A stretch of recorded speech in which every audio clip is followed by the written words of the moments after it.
YouTube family, what's up? How y'all doing? Hope you guys have been blessed. Hope you guys are doing great. Hope you guys have been productive.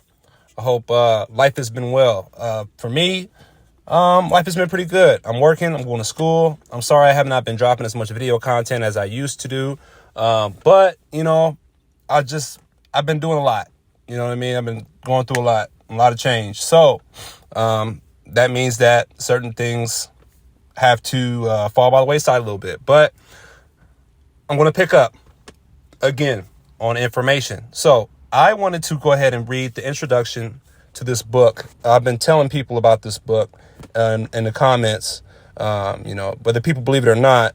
There still is a tribe of Black Irish that were deported to Jamaica, Africa, West Indies, and Barbados by Oliver Cromwell. And these individuals were from Ireland, okay? Black Irish. From this book called Whence the Black Irish of Jamaica by Joseph J. Williams. And if you see a picture there, there's a short, what you would call black man, typical, and it says under that, typical of the Black Irish in Jamaica. Black Irish in Jamaica. So we're going to read the introduction to this book. I'm sitting here at the barbershop. I'm waiting for my barber. Black folks, you know how black barbers are. You know how we can be.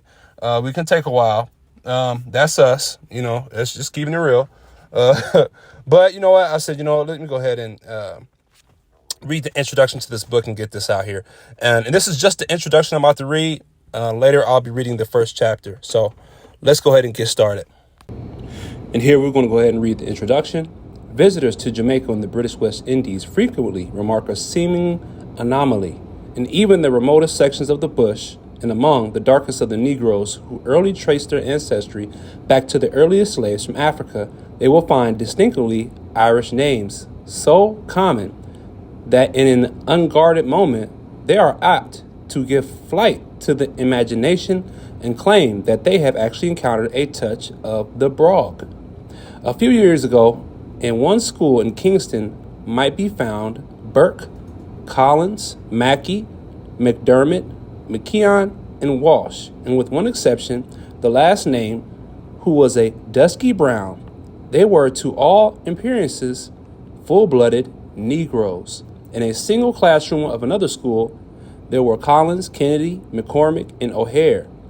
And here again, in only one case, did the features or complexion indicate any infusion of Caucasian blood, although this one, too, was as black as the rest. Perhaps one of the names most frequently met with throughout the island is that of Burke.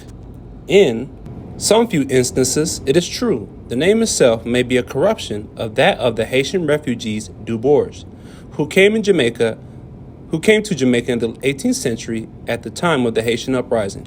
The usual explanation given for the presence of Irish names is, of course, that the slaves of former days were generally called by the family name of the master.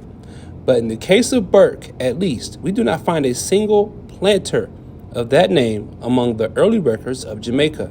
Certainly, the survey of the year 1670 shows that at that time, not 1 acre of land was owned by anyone named Burke.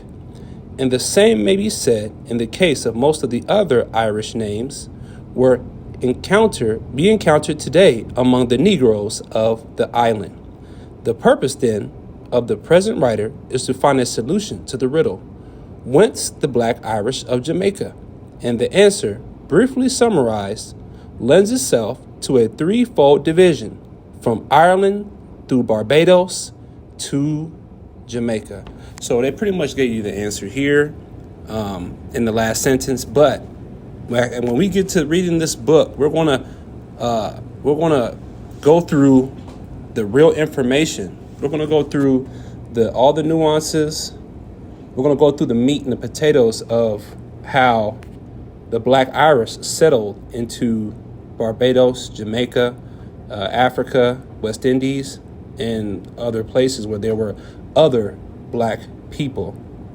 And you're going to find out that even though these people were sent to places like Jamaica, the West Indies, and Africa, they were still separate from the other black nations. They still had separate customs. They were still able to be set apart and told apart by those who viewed them. So we're going to get into that chapter maybe this weekend, sometime soon, but this was kind of a little teaser. Yeah, I'm sorry it's not longer, but hey, it's something. So I hope you guys have a great weekend. It's Friday. Have a great day. I'm at work right now, and I'm hoping I'm going to have a great day. So God bless, and I'll see you on the next one. Peace.